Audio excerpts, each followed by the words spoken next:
Vlog 两连发，剪刀手。我买剃须刀，同时还买了一个这个机械键盘，是海盗船 K70MK.2 RGB 版，它还有红光的版本，但是红光的版本没有清走，我反正没找到。我并不喜欢 RGB 光效，因为我觉得太花哨。你们应该看过我好多外设的视频了，全都是我自用，全是。我只是喜欢用这些外设，比如像这个我最近正在用的这个叫做 G502无线版，我买了今天第3个了。只是确认找到我自己喜欢的东西了，然后多买了放这儿。键盘呢，我一直在换，不停的找，比如说之前菲尔可就用的很好，但是呢手感衰落太快。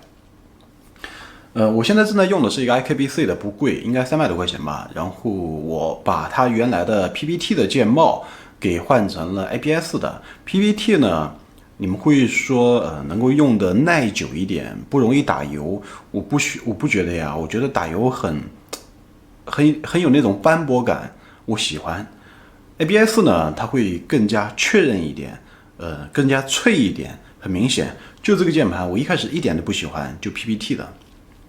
换了 ABS 以后，马上手感就起来了，我就喜欢了，我就喜欢这样的手感。这个键盘就是 ABS 的键帽，那天生的 ABS 键帽又是原厂的，我估计会稍微好一点。我还没拆开，已经放了第3天了。换一个角度啊，这个买来的价格应该是899，不记得了。这边是原封的封口，我们把它打开，键盘在里面，从哪儿打开啊？从这儿。空格键的手感就让我觉得好像买错了。是不是？但其他键感觉还可以。我要求是什么呢？你在明确的一个点上去触发，这是我要求的。然后到底就是到底了，这种手感。键盘拿在手里很轻，感觉像塑料的。这是角。这个 X 是干什么的呢？理线的吗？是不是理线的？键盘的线非常粗，非常粗。2个 USB， 那在这里，这个干嘛的呢？可以放接收器，这个应该是调音量的，没有一点点段落感。这个呢，这个就是正常的那种，应该就不是机械键盘了。这个键盘呢可能有点主观，但听声音能听出个大概吧。小键很好，没问题，而且触发的点也很好，但这个 Shift 键。说不上来，回车键好于这个 Shift， 小键没问题，包括这个删除也没问题，这些键也正常，很好，没问题。但这个 Shift， 包括空格键也挺糟糕的。这边还有3个键不知道干嘛的，也是没有段落感。快捷键，我很不喜欢在键盘旁边会有一排一排那些快捷键，然后可以自定义等等等等。你在摁这个 Ctrl 的时候啊，你会摁到这些键上去，那个感受是很不好的。这个键盘真的很轻，甚至于觉得是塑料的，应该是金属的面板，好像是说是铝合金吧。你们看这个 RGB 光效简直骚气，不过可以调，好像在海盗船应该是有它的控制软件的。这个锁的键啊，就可以锁这个 Windows 键，把它再点开，又可以了。又发现了一个腕托，不过是塑料的，这样，反正聊胜于无吧。可能 RGB 光效的好处啊，就在这里，你可以自己设置不同的颜色。我刚刚已经试过了打字，这个腕托会有明显的塑料感，包括键也会有塑料感。就目前用过的键盘来看，菲尔可是刚性最好的。从昨天到现在，这个键盘已经用了1天了。它打字的感觉呢，不是正常的轻轴的咔咔咔，而是有点噗噗噗。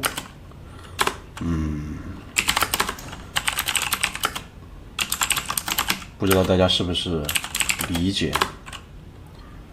我现在不说话，你们听一下。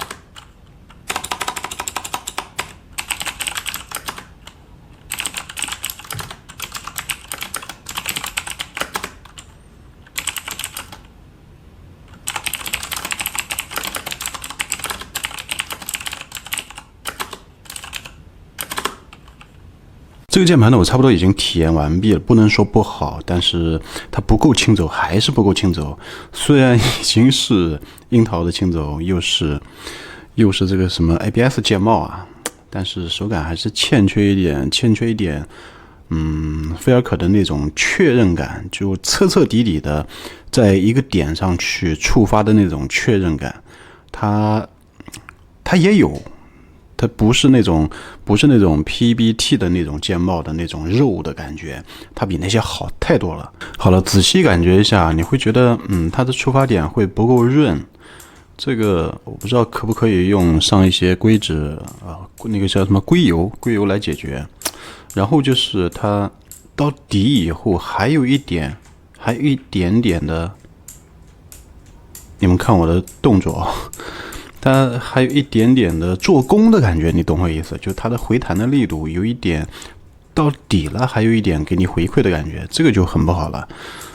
不会那种很明显的到底的那种确认感，这个是精细的调教了。那可能跟厂家的思想，就做这个产品的想法有关系，而不是说这个好或者不好了。键盘呀，包括鼠标呀，这些都是外设，都是很主观的东西，每次都会说。包括显示器也会带有很大的主观的色彩，所以呢，一般来说，像这些产品呢，都不是我们应该去做推荐的，而是只是一个介绍。这个键盘相对来说我还是比较满意的。后面等菲尔可是不是有换代的产品的时候再去买菲尔可，肯定会，我相信会更好。这个比菲尔可还是要差点意思，毕竟价格在这，又是 RGB 的，才899，那综合来说性价比还是有的，就便宜嘛，便宜。RGB 光效呢也不会那么呢，像这个就可以完全自己调。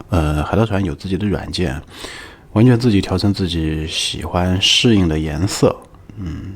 综合来说呢还可以吧。包括像这个钮啊，是我肯定会以后会经常用到的。一个键盘在我手上一般会用挺久一段啊，也不算久，会用大概半年左右吧，半年可能不到。3个月到半年，一个键盘在我手里。这个键盘我会用一段时间，然后彻底的感受一下。后面晚一点的时候可能还会去再换，等我有兴趣。这个完全是我个人小爱好，跟什么专业的宣讲啊之类毫无关系，只是我个人喜欢的小东西的一个小分享。好了，总结一下，这个键盘还是很不错的，然后负面的感受远远小于正面的感受。综合来说还是比较不错。它那个特别是背后有一个 USB A 口，然后你可以把这个无线鼠标的那个接收器插在里面，这样可能距离更近一点，会不会效果更好一点？